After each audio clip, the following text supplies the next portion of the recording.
Hace poco abordé en un punto de vista el problema que significa tomar el camino sinodal de una manera equivocada, y especialmente aquellos que creen que la iglesia tiene que tener una forma completamente nueva de gobierno a través de la sinodalidad. Y la sinodalidad es un proceso con muchos aspectos positivos. Los sínodos de los obispos, que comenzaron a partir del Concilio Vaticano II, fueron oportunidades para recoger ideas y que dieron a luz importantísimos documentos para la Iglesia en distintos pontificados. Pero en este camino sinodal, que es sobre el camino sinodal, muchos han querido que la Iglesia se rija precisamente de una forma sinodal, ¿no? Es decir, básicamente en función de acuerdos y en función del pontificado, o sea, del Papa, de la estructura jerárquica de la Iglesia, como algo que fue necesario por una época, que fue producto de algunas tensiones históricas y que en consecuencia ahora deberían cambiar porque estamos en un mundo nuevo, y de tal manera que el Papa debería ser, digamos, un primero entre los iguales, no primus inter pares. Bueno, resulta que este ejemplo de gobierno, hermanos, ya existe en otras denominaciones. Y el efecto de eso es el incremento de las tensiones y, en el caso de la Iglesia Ortodoxa, de divisiones y confrontaciones terribles. Pero el más reciente ejemplo es el que tuvo lugar en lo que se conoce como la comunión anglicana, ¿no?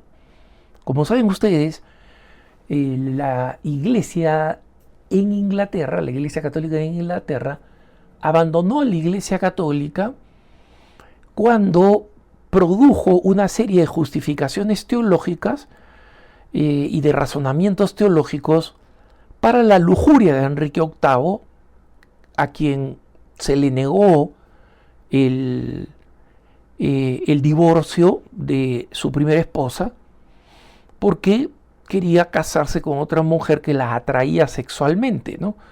Y que lo atraía sexualmente. Entonces Enrique VIII terminó teniendo 7 esposas, una detrás de la otra. Y para poder hacer eso, se proclamó cabeza de la Iglesia. Y esta separación fue trágica, produjo muchos mártires, especialmente durante el reinado de la hija de Enrique VIII, de Isabel I. Hubo una persecución masiva de católicos, un asesinato masivo de católicos. Y poco después de la imposición del anglicanismo como la religión oficial de Inglaterra y de Gran Bretaña, Inglaterra comenzó su conquista por muchos países, ¿no? Y el territorio que hoy en día es Estados Unidos fue conquistado, pero se volvió un refugio para muchos apartados de distintas religiones. Entonces, obviamente, cuando Estados Unidos se independiza, estas naciones, en concreto Estados Unidos, por ejemplo, no aceptan seguirse llamando anglicanas, ¿no? Porque significa reconocer al rey de Inglaterra como, o la reina, como la cabeza de la iglesia. Eso es lo que creen los anglicanos, ¿no? Que la reina Isabel II es la cabeza de la iglesia, ¿no?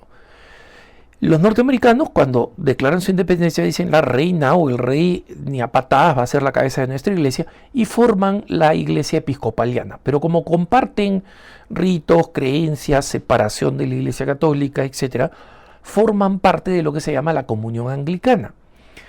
Y en todas las aventuras de conquista de Inglaterra en África fueron acompañados por ministros anglicanos, ¿no? Fueron muchos católicos también, pero fundamentalmente ministros anglicanos. Y en muchas naciones que fueron colonias de Inglaterra, Sudáfrica, Kenia, Zimbabue, Uganda, etcétera, existe una importante presencia anglicana allí. Pero ¿cuál es el problema? Que esos anglicanos en el África discrepan completamente con con las iglesias más minoritarias, pero más importantes y ricas históricamente. Estados Unidos, Canadá, Inglaterra. Porque estas iglesias han ido aprobando la ordenación de personas homosexuales, primero de mujeres, después de homosexuales célibes, después de homosexuales no célibes, en uniones del mismo sexo, y han cambiado completamente los criterios de la sexualidad, yendo directamente en contra, digamos, de las enseñanzas bíblicas.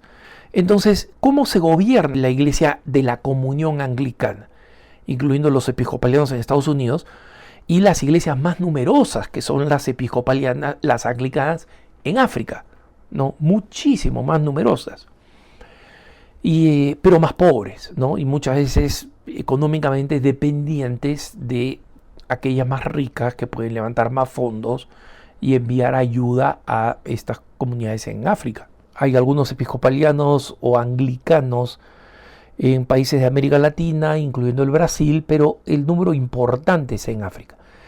¿Cómo se rige la comunión anglicana?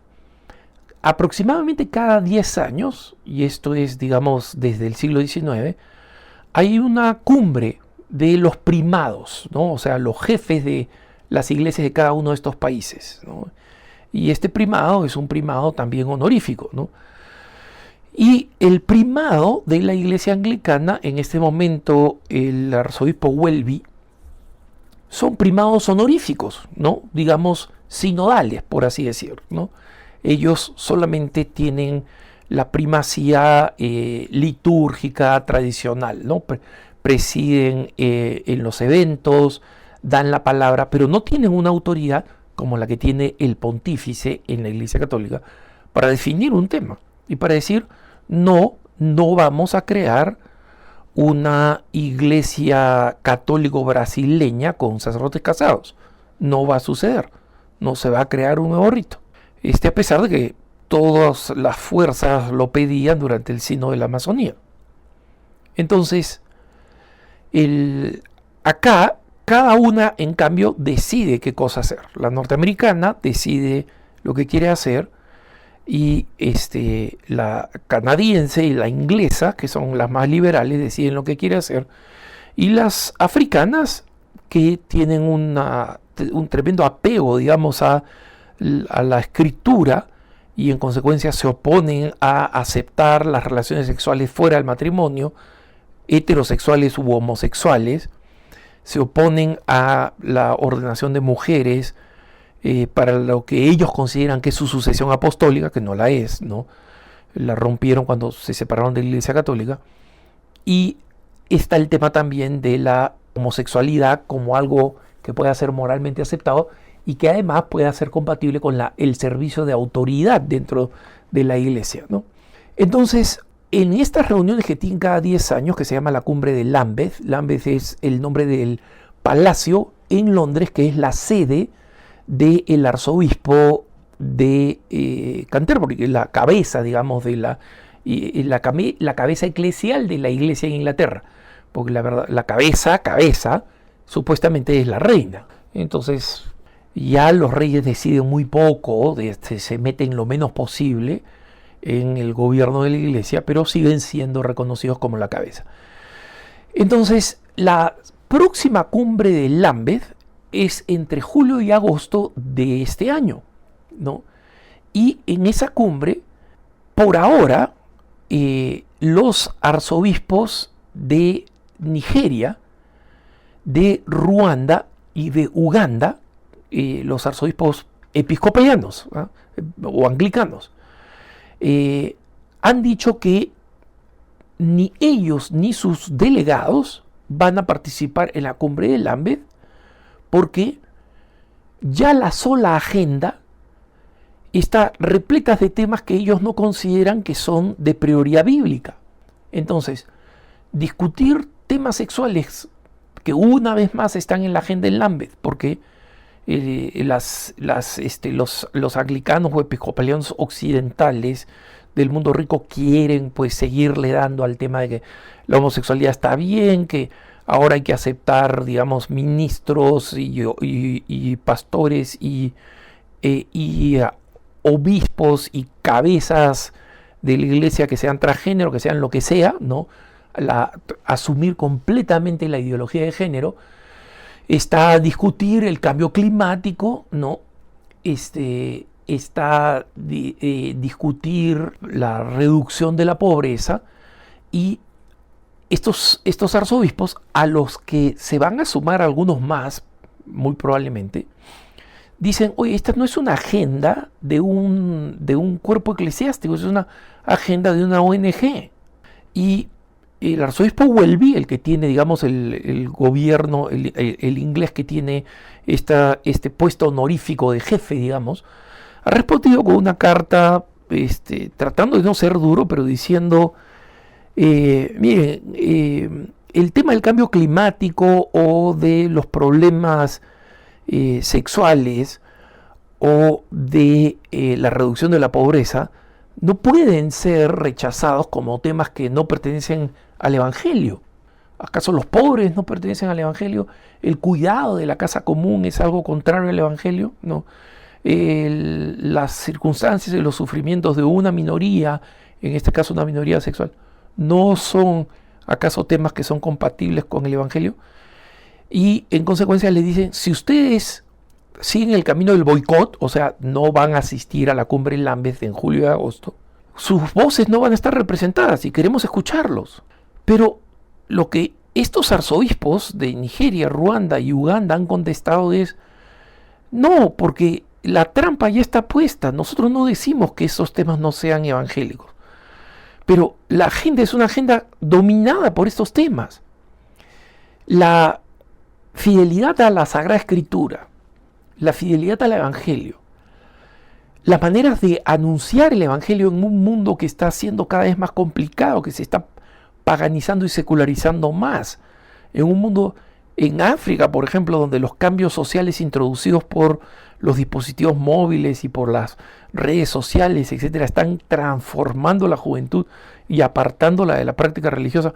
Todos los temas propios de una iglesia, ¿no?, que se cree sacramento de salvación, pues ellos creen que ellos son el sacramento de salvación, no la Iglesia Católica, pero si creen en eso, estos anglicanos líderes anglicanos que protestan en África, están diciendo, la agenda ya está escrita, pues no vamos a discutir nada de lo que importa, porque ya está presentada la agenda, y vamos a discutir de cosas que son, y que pueden ser importantes, que admitimos que son importantes, pero que para una iglesia son secundarias.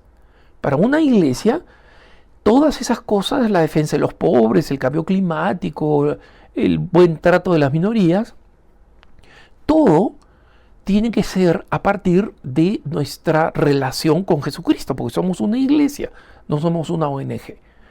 Entonces, miren ustedes, algunas denominaciones africanas que dicen que están completamente en contra de la agenda, dicen, igual vamos a asistir, vamos a asistir para pelear, para empujar en contra.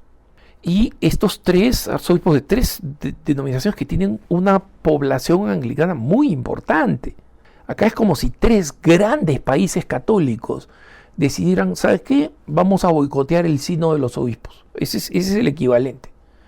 Entonces, vamos a ver qué cosa sucede en la cumbre de Lambeth, ¿no? Vamos a ver si le hacen cambiar de opinión a estos arzobispos. Lo dudo. Creo que más arzobispos anglicanos, estamos hablando una vez más de la comunión anglicana, no de la Iglesia Católica, ¿no?, las boicotean, pero como sea, les puedo decir que los problemas de ahora y los que vamos a ver entre julio y agosto son una indicación de por qué no podemos ser cándidos, ilusos, frente a los límites de un camino sinodal y de la importancia de que nuestra Iglesia Católica sea jerárquica con una cabeza que es el sucesor de Pedro. Que tengas un buen día.